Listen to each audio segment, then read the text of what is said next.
Là, nous sommes avec Michel Piccoli, un petit peu, il faut le dire pour les auditeurs de version originale, un petit peu différent. Nous sommes seuls, là, enfin, il y a beaucoup moins de monde, les questions vont donc être un petit peu plus personnelles. Michel Piccoli, je vous redis un bonjour, au cas où les interviews ne soient pas jumelées. Mais bonjour. Alors, on va parler, avant d'aboutir à des questions un peu plus précises, du film, Le Général de l'Armée Morte. Un film d'un metteur en scène qui tourna son premier film. Vous qui n'avez jamais encore tourné de film, vous qui n'avez jamais été metteur en scène, est-ce qu'on n'a pas un peu tendance à prendre de l'emprise sur un metteur en scène qui tourne son premier film? De l'emprise, oui, mais il faut avoir de l'emprise. Mais de quelle emprise s'agit-il? L'emprise sur un metteur en scène, c'est d'abord de lui donner au maximum les moyens qui sont nécessaires pour réaliser ce qu'il veut dire à travers son film. C'est lui donner quoi? C'est pas seulement lui donner de l'argent pour faire ce qu'il a à faire, ce qui est important, mais il faut le seconder et l'assister à tous les instants de la création. Je trouve que c'est ça le rôle d'un vrai producteur. Et en même temps, lui laisser, à certains moments très précis, libre choix et être arbitre des choses. Emprise ne veut pas dire juguler, ne veut pas dire une autorité qui le dessert, ça veut dire une attention de chaque instant. Voilà, le soutenir à chaque instant. Et c'est le soutenir quand? Au moment de la préparation du film, de l'écriture, du choix des décors, de l'équipe qu'on doit réunir autour de lui. Le tournage proprement dit d'un film est relativement le plus facile dans la fabrication d'un film. Après, il y a le montage qui demande 3-4 mois. Il faut là trouver le monteur, l'équipe monteur qui lui convienne, une équipe de montage qui aime l'histoire, qui comprenne ce que veut le metteur en scène. Après, il faut défendre et promouvoir ce film, et c'est le rôle du producteur, parce que c'est très difficile de vendre soi-même ce qu'on a fabriqué. Alors, il faut être l'associé, voilà, l'associé du metteur en scène. Le tournage s'est fait avec beaucoup d'amis. Je crois que vous aimez ce film, surtout parce que c'est un film d'amitié, avec des acteurs que vous connaissez bien, et des gens peut-être un peu plus distants de vous, mais que vous admirez, l'auteur du livre, le metteur en scène, qui vous avait fait tourner d'ailleurs, qui avait été opérateur dans La Dernière Femme, dans Rêve de singe.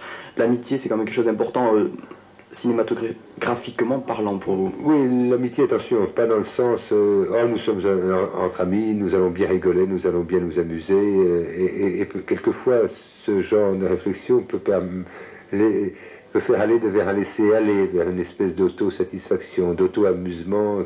Il faut rester toujours sur un qui-vive et sur un état critique aussi, l'un vis-à-vis de l'autre. Mais l'amitié compte énormément, mais c'est une amitié de travail, c'est-à-dire que Mastroianni, Tovoli, Anouk Aimé, Klein aussi, l'ingénieur du son qui s'appelle Guillaume Siama, personnage combien important dans le tournage d'un film, Noël Boisson, la monteuse, ce sont des gens, disons, de la même humeur, un peu de la même famille, des gens qui non pas qui sont aux aguets de ce que fait l'autre, mais qui sont très attentifs à ce que font les autres. Donc ce sont des gens disons un peu de la même famille, s'il vous plaît, si vous voulez. Quoique je ne veux pas dire que la famille au cinéma soit une grande famille, hein, ou alors c'est une grande famille exemplaire avec plein de gens qui se détestent et qui sont des crocs en jambes et qui attendent l'héritage de l'autre, quitte à les faire crever. Mais ce sont plutôt des groupes de travail comme ça.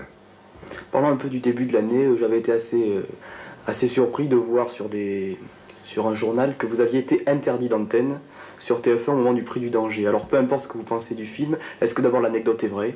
Non, interdit d'antenne, ça a été... En effet, il y a eu à Antenne 2, je ne sais pas qui, si c'est Jacques Martin lui-même, ou des personnes qui travaillent avec lui, ou des responsables de la chaîne, qui ont trouvé que la façon dont on présentait la fonction de la télévision et le personnage que je jouais, qui était une caricature grotesque, volontaire des présentateurs de télévision, que c'était malvenu d'en faire la promotion. Mais ça n'a pas été plus loin, et ça a été plutôt organisé journalistiquement pour la promotion du film, mais c'est un pétard mouillé, je veux dire, c'était une petite anecdote sans grand intérêt en ce qui me concerne. On sait que vous admirez beaucoup Gérard Depardieu, vous avez même J'ai lu en tout cas que vous aviez déclaré qu'avec James Dean et Robert De Niro, c'était les seuls acteurs à incarner une génération. Qu'est-ce que vous aimez en lui? Est-ce que c'est sa méthode de travail qui vous intéresse, qui vous fascine? Le Gérard Depardieu, je l'aime beaucoup, je suis un fan de lui, mais avant qu'il n'ait des fans. Je le connaissais avant qu'il ne soit une vedette. C'est un garçon qui a une imagination, une sensibilité, une intelligence, un sens du lyrisme, de la démesure, un personnage d'une générosité extraordinaire et un acteur de talent tout à fait exceptionnel. Et il n'est pas du tout un acteur de génération spontanée comme ça, un grand voyou qui s'est retrouvé par hasard dans le cinéma. C'est un véritable acteur qui a appris à jouer la comédie, qui a fait du théâtre, et qui a une espèce de grâce, pour moi, exceptionnelle. Qui au départ d'ailleurs dérangeait beaucoup de gens. Les gens au début voyaient Depardieu, ils faisaient peur, ils le trouvaient gros, laid, méchant, il faisait des choses excessives, mais heureusement qu'il y a des personnages comme ça qui ont une vraie dimension. Il a déclaré lui-même qu'il était totalement en désaccord avec son physique. Est-ce que vous, des fois, vous avez connu ce problème? Vouloir imposer de l'intérieur autre chose que ce qui sort de l'extérieur? Oui, mais je dirais qu'en plus de son talent immense, pour moi c'est un acteur passe-partout. Vous pouvez lui mettre n'importe quel chapeau sur la tête, on croit au personnage qu'il joue. À un moment peut-être a-t-il failli être catalogué dans les voyous bizarres, extravagants, sulfureux, douteux, mais il peut avoir aussi une élégance exceptionnelle. Il peut avoir un raffinement extraordinaire. Voir les films surtout de Truffaut, Le Dernier Métro, La Femme d'à côté. Oui, le film de René, et même les films de Ferry, je veux dire. Le film, c'était quel film? La Dernière Femme, Rêve de singe. La Dernière Femme, pour arriver à faire ce qu'il fait, faire passer ce qu'il fait, ce que souhaitait Ferry. Quel est d'ailleurs l'apport de création de Ferry et de Depardieu dans l'histoire? Elle est insondable, parce que je connais bien Ferry et je connais bien Depardieu. Quel est l'apport de l'un et de l'autre? Ça, c'est l'alchimie mystérieuse qu'il y a entre un metteur en scène et un acteur. Une question qui m'angoisse. Sur La Dernière Femme, le geste final de Depardieu, est-ce que vous étiez derrière la caméra quand vous l'avez vu? Je ne l'ai pas vu tourner. Je ne l'ai pas vu tourner. Est-ce que vous n'avez jamais, je pense, fait ce geste au cinéma? J'ai jamais fait ce geste au cinéma. Grâce à Dieu, jamais dans la vie. Je crois que c'est un geste, vous savez, il y a des gestes comme ça au cinéma qui paraissent extravagants, comment on ose faire des choses pareilles.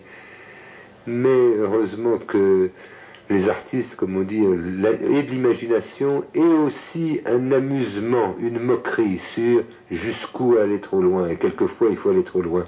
Et puis aussi il y a toute une mécanique gestuelle qu'il faut réaliser, et peut-être que le jeu de trafic de l'objet qu'il se castrait, pour parler correctement, était un grand amusement aussi, vous comprenez?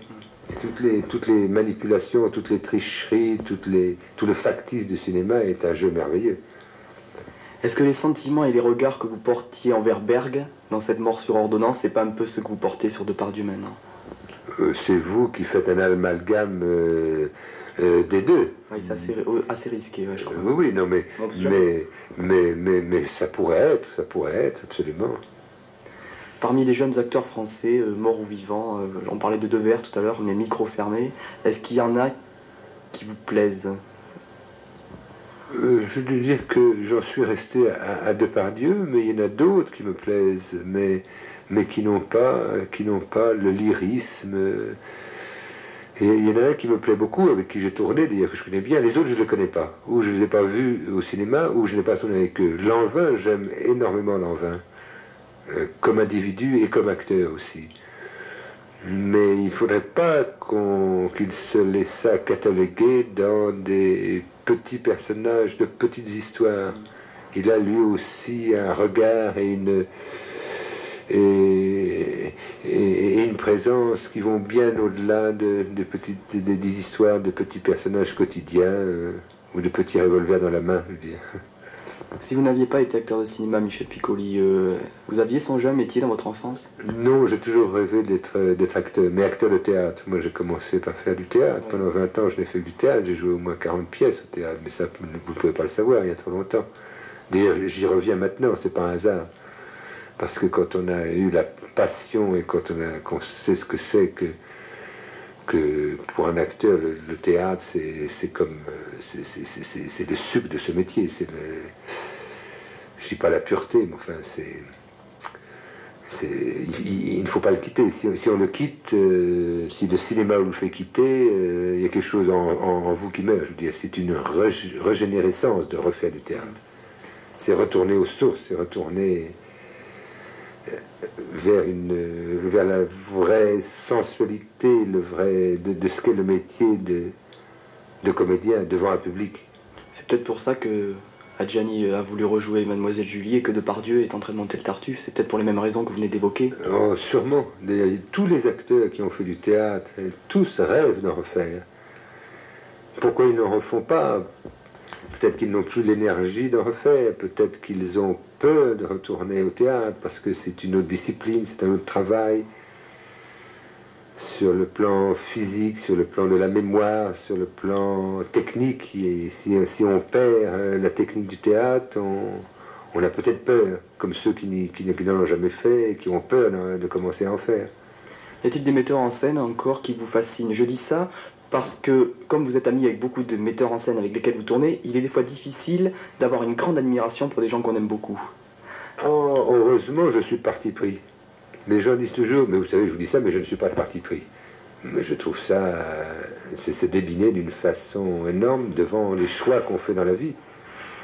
Et j'ai de l'admiration pour énormément de metteurs en scène et pour presque tous les metteurs en scène avec lesquels j'ai tourné, je veux dire.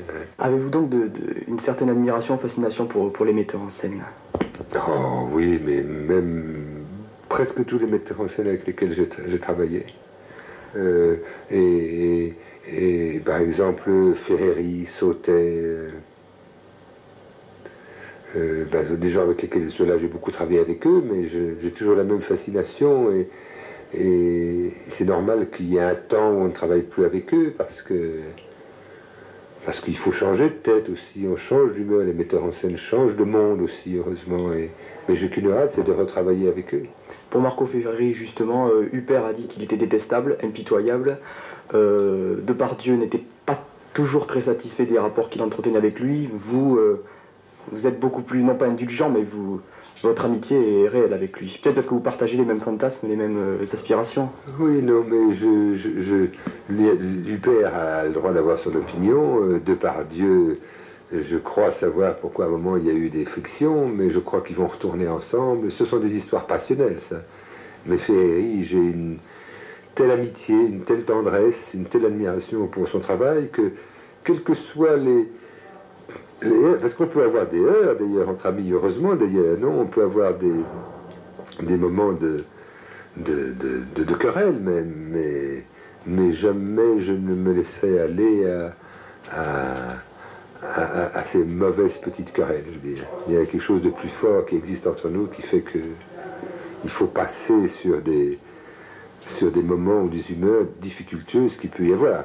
Dans tous les couples, non? Les couples d'amis, il y a des orages, comme dans les couples des gens qui sont mariés.